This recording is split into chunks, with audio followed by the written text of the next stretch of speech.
In the name of Allah, who is the most gracious and the most merciful. Lesson 2.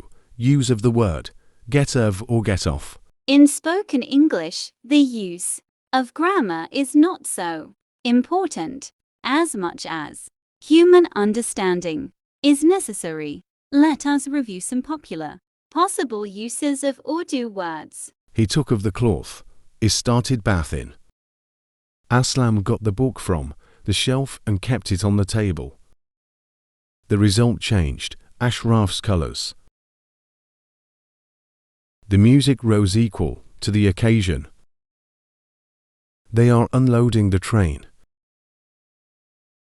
The water in the canal has subsided. Natasha's fever has gone down. A soft, sophisticated lady alighted from the car. You will soon get sober with this medicine. Zubair took her photo. His turban was off.